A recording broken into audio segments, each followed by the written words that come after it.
Guys, I'm all the way over here in Oak Forest because our future governor, Miss Gina Hinojosa, is here at Gatlin's Barbecue doing meet and greets. And baby, I had to drive my crusty ass over an hour to get here to meet her. Let's get into it. We are in line to meet Miss Gina. She's right there. Super excited. Gina for governor 2026, y'all. Appreciate you being here. I'm kind of starstruck. I wanted to know, could you take a minute? I have a political channel on my YouTube and TikTok. I just wanted to do a couple quick things. I'm like really hyping and trying to get everybody like Gina for Texas. I appreciate it. Thanks. Yes. So make sure that you are talking to your friends on a daily basis, getting everybody out that you can to the polls in November. Tell them to go vote early, because we don't want them to wait and something happen and they can't go. So as soon as early voting, that's the first day you should go. And take your people, take 10 people with you. Yes. So give a warm welcome to Gina. Thank you.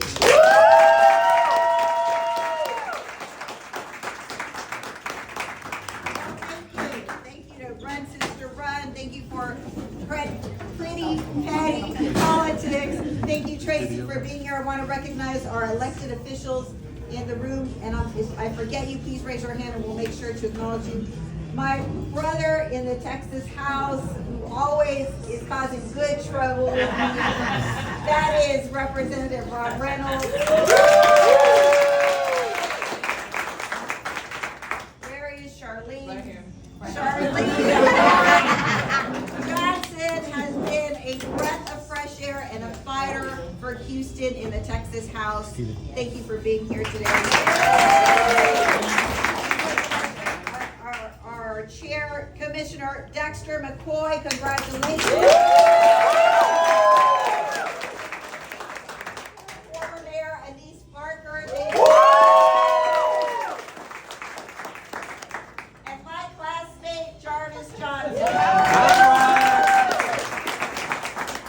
So, some of you don't know who I am, and I want to tell you a little bit because you came here to learn about me. I'm not expecting people just to be with me.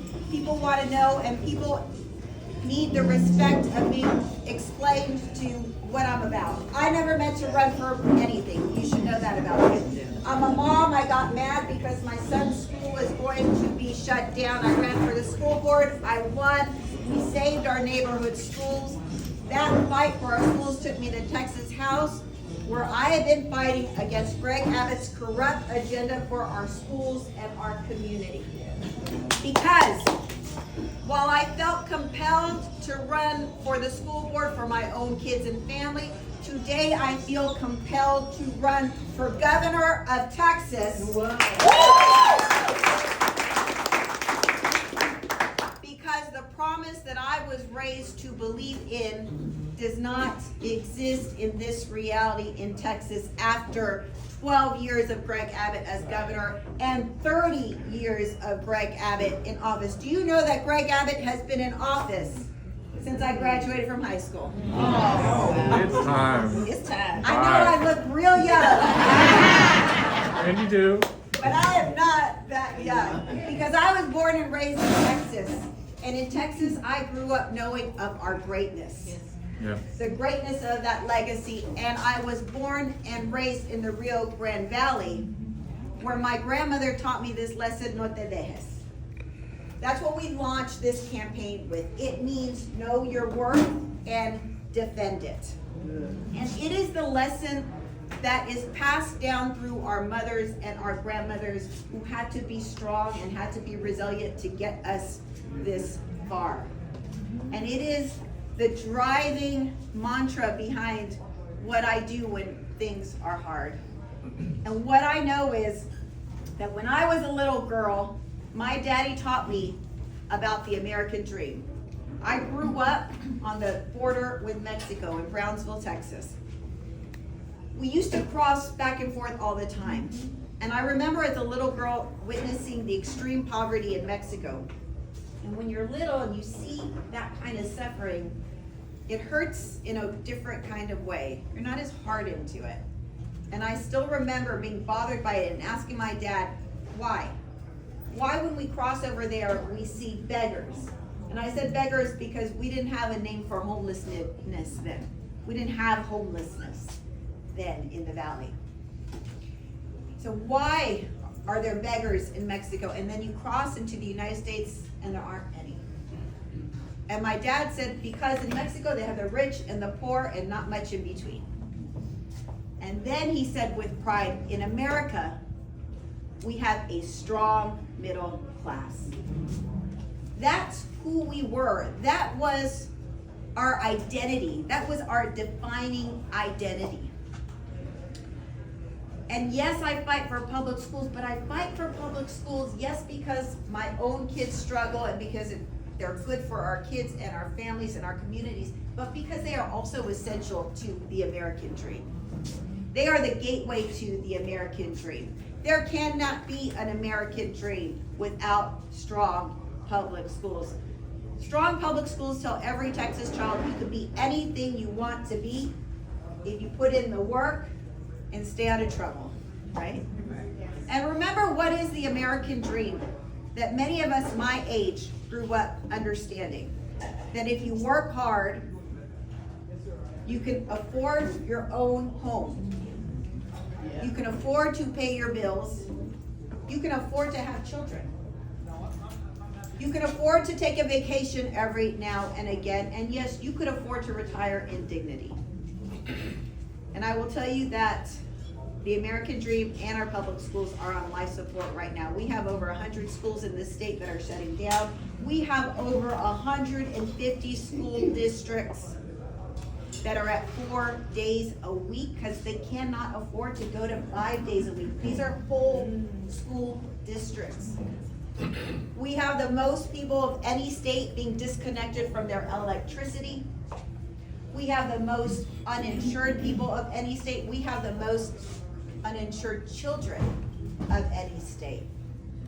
We have the first major American city to potentially run out of water.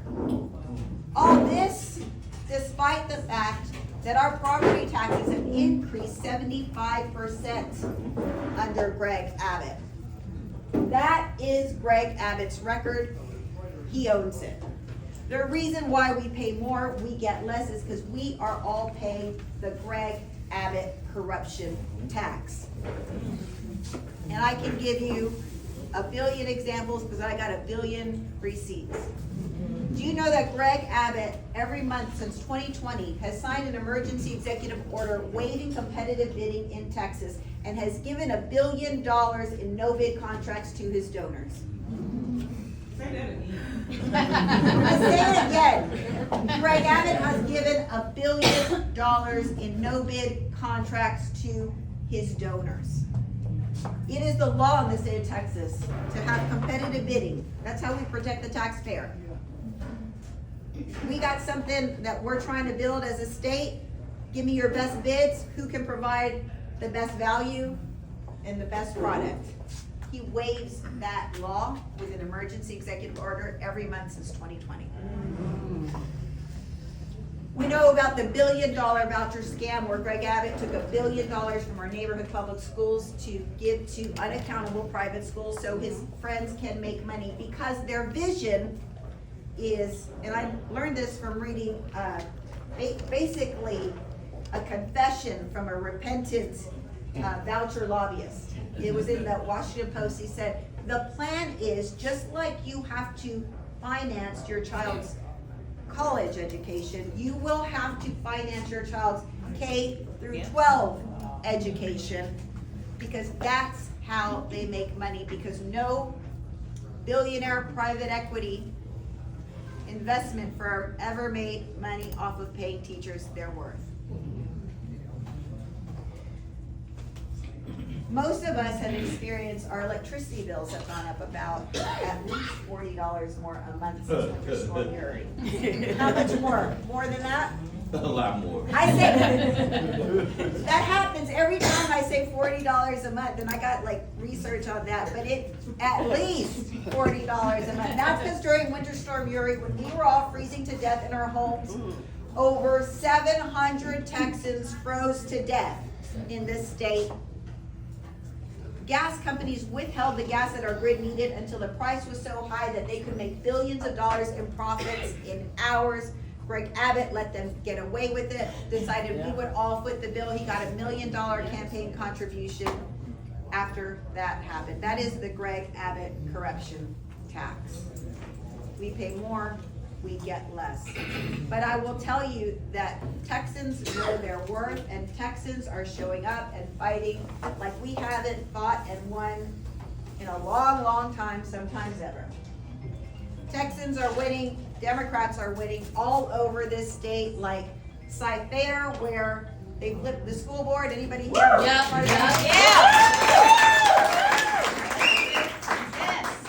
Like Pearland, where the mayor's seat was flipped. It's happened in Leander, outside of Austin, where we flipped the mayor's seat. It's happened in Robstown, where we flipped the mayor's seat. It's happened in Tarrant County, where they swung a district 31 points to win a state Senate seat. So don't let them tell you it can't happen in Texas, because it already is.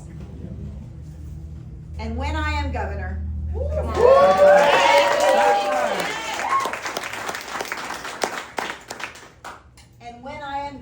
I will save Texas schools by wiping clean all the corrupt vendor contracts and using that money to pay our teachers to be amongst the highest paid.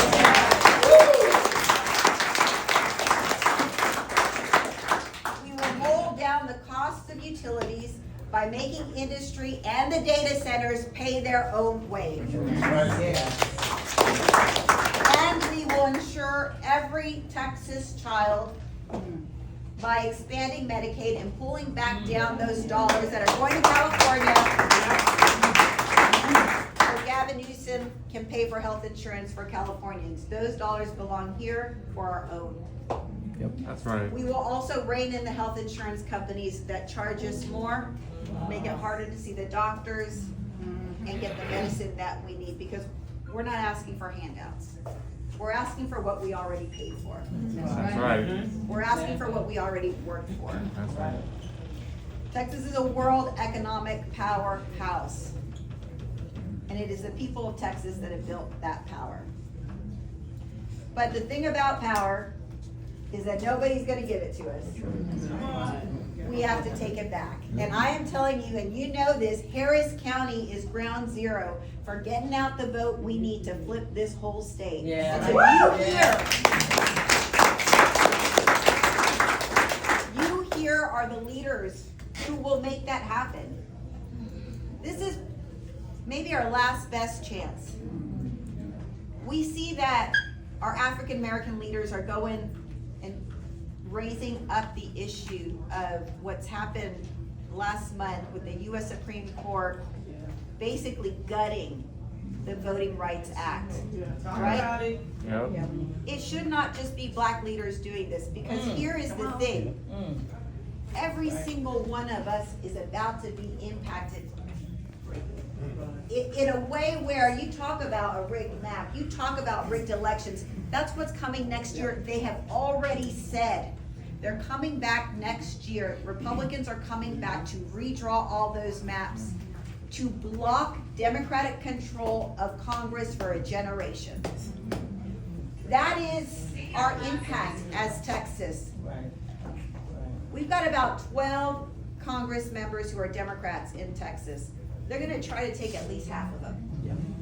When that happens, the math no longer works for Democratic control of Congress. And because congressional seats equate to electoral votes, there will not be Democratic control of the White House for a generation. It's over. Those are the stakes. Yes. Yes. They are. So, no pressure. But the fate of the union depends on Texas and depends on Harris County in a big, big way, Tracy. And so I want to thank all of you for doing everything you can and giving this election everything you've got. We need everyone all in a way you've never been all in, because yes, it is a heavy lift, but I will tell you that the stakes have never been higher, and that the opportunity is there. We are seeing it happen, and so thank you for everything you're doing, and I'm happy to take any questions from anybody in the audience. Yes, sir. I'm born and raised born here in Houston, Texas, raised in Austin. Recently, I've seen that 3 out of those 14 schools that are being closed are schools that I went to. And so I'm really heartbroken about that. It's not necessarily a question, but kind of a comment. Yeah. We're all going online, and that's really kind of where Battleground is at, right? We're trying to change the narrative that we do vote out here in Texas, even though we have horrible voter turnout. And every time we complain about or highlight the horrendous things that the Republican Party has done to Texas, we get the MAGA people and Republicans saying, then go move to a Democratic state. I will not leave Texas. I will not leave my home. And I'm appreciative of you, Mr. Tellerico, Jasmine Crockett, who I voted for, to fight for us. And we have your back. We support you. I know firsthand what you've done in Austin for the school board. And I'm excited for you to be our next governor. Thank you so much. I want to say something about that, because I'm not running to be the governor of Democrats. I'm running to be the governor of all Texans. I will That's say, it. it Yeah. is not just Republicans who have failed us. The people right here, we know there is kind of like a uniparty that has allowed this to happen. Where we have not been fighting hard enough for the interests of the people, because these kind of multinational corporate interests have been driving the train for too long. And so people, both on the Republic side and the Democrat side, are starting to understand that, and people are just wanting change, and so I think this is the opportunity to do it. Yes, sir. So you talked, of course, we all know that K through 12 is a really huge issue, but can you talk a little bit about the challenges that we're going through with your alma mater, University of Texas? I'm a closet Aggie, but just if our flagship institutions, like, I mean, it was a video posted this morning where they're literally removing all of the signage from gender studies and Latino studies and African American studies. So you stepping in, what will be a plan to kind of correct this? Because we know that these issues were created very fast, but we have people that are going into schools where they're scared, they might not be able to do their dissertations on certain things. So the censure, what's your plan, or what do you do? Not a plan, but. Yeah, so I represent the University of Texas in the House District that I represent, and it's not the university that I went to when I went to college. They have done a lot of damage there just in the last 2 or 3 years. What's good is the governor makes the appointments to the boards of regents. The governor has over 2,000 appointments. And I will say that, there are a lot of problems, right? We need leadership that respects academic freedom. I do think what they are doing, though, is they try to distract us by pitting us apart. They try to engage in culture wars, right? Because with one hand, they do this to distract us. With the other hand, Greg Abbott takes our money for his friends. It's the sleight of hand that he does that he is masterful at it, And I think that is what that is about. I was at an event for Muslims last week, I think it was, and the Muslim community is under attack right now in a big way too, big right? time. So they're like, what can you do right now? And I'm like, all I know, like, we have signed so many strongly worded letters, pushed back on social media. All I can think to do now is to win. Because I don't believe they really hate Muslims. I I mean, they get the base too, but the leaders who are making this happen, this is calculated. This is not hate. This is calculated. They do it to distract their base, to distract Texans, have us fighting these culture wars, because it's really just about taking our money, and that stops. This fight is about one thing. The fight is about, are we gonna be a state and a country that is by and for the people, or are we in a billionaire's world and we just live here? That's it. That is the fight. And everything that they're gonna do is gonna try to distract us from what is the fight. Yes, ma'am. My name's Brady Hinojosa. I'm new to Texas, so I'm a northern person. So I'm learning about you. I grew up in Chicago and then lived in Wisconsin, Madison, Wisconsin for 15 years, heavily involved in politics. My friend's mayor, like all of that. So as a Latina leader, I want to know a couple things. One thing you mentioned about the Muslim community, I am a Mexican-American Muslim, so being just at the mosque the other day for our holiday, having all the police and everything just because of the worry is a huge concern. So thank you for the strongly worded letters that you're sending out too, and everybody's support. But my question is, being new here, the affordable housing. I own an organization, I own a company that works with trauma-informed care, but a lot of the side of it is domestic violence survivors.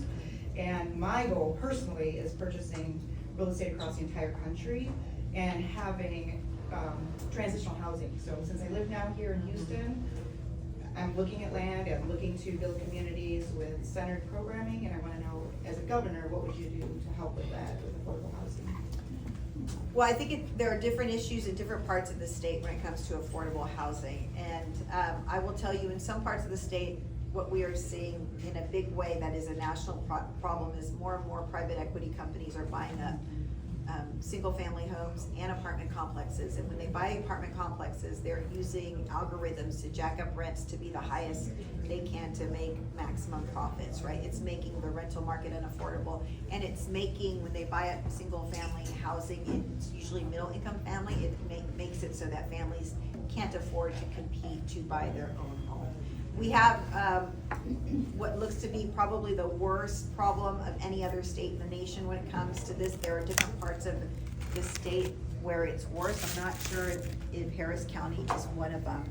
But this is something too that actually Trump gives lip service to understanding this problem. I don't think he's done anything substantive about it. But we do have to rein in those private equity companies so that housing is for the people and not for maximizing profits. So I filed bills for the last few years to limit the purchases of housing by private equity companies, but I'm happy to learn more about the work that you're doing in other ways we can affect housing. Yeah. Thank you for everything you're doing. It's nice to see a fellow Latina. Thank you. Thank you. Yes. So here's more of a comment. I want to thank you. It's people like you and like Jasmine. You've really not only motivated me, but you've helped me become courageous in a way.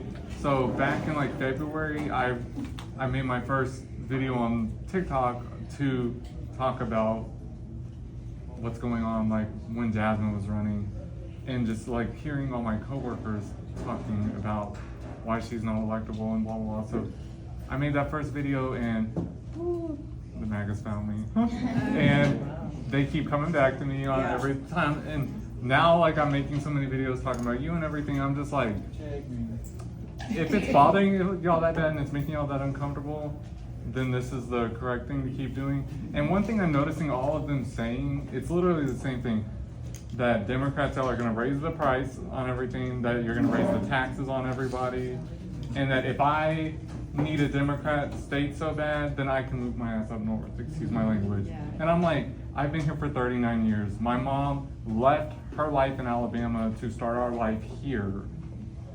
This is my home. Y'all can get out, I'm not. And I'm gonna keep fighting for it. I love it. So thank you for that. Yes. Hi, I'm gonna record your answer. So, I am very online, and one of the things I see a lot, and I fight back against it, is like, where in the world is Gina Hinojosa? So I started sharing where you are on posts. Yes. Good little song as well. So I'm just, if you could share with folks, How are you approaching this great state and getting out here and campaigning? What can we expect? How can people find out where you are? Things like that. So I love the question, where in the world is Gina Hinojosa? Because I have to ask myself this all the time. Where am I right now? Because we're always traveling, and it is a big, big state. It's like running for president. James Tallarico got silly pushback about his taco order when Obama came. And the thing about that taco order is it is the right taco order for Central Texas. It is the wrong taco order for Laredo or San Antonio or, you know, like, but you can just explain the vastness and diversity of Texas through our taco orders across the state, right? And so we are setting up, we've divided the state into 7 regions, and we are setting up full teams. We're building right now, setting up full teams in each of those regions. It's something new. We don't know of anybody who's done this before, but almost running congressional type campaigns in different parts of the state. So I will say we've always been building for November. We made a strategic choice at the start of this campaign that we had to keep our eye on the prize in November. So we are steadily growing for winning in November. And it means that, like, we didn't have a primary where we had to, like, put it all on the line. We're saving up and building for November. But we have expanded our social media team. You will see more and more stuff coming out of our social media team. We will be leveling up as we get closer and closer to November. But here's what I would say too. I'm never going to be in enough places. I'm never going to have enough social media presence. I'm never going to raise enough money because it is a big, big state and there is so much that is needed. The only way I make it happen is if all of you are doing everything you can. And I love to see when people come to me and say, oh my God, look, I made all these stickers that are QR codes and I'm putting them everywhere so people can go to your Instagram page. I'm like, thank you. You know, but whatever, everybody has their unique talents, your circles of influence, what you can bring to help this campaign. But the only way we do this is if we all do this together and we're all in. Mm-hmm. All right.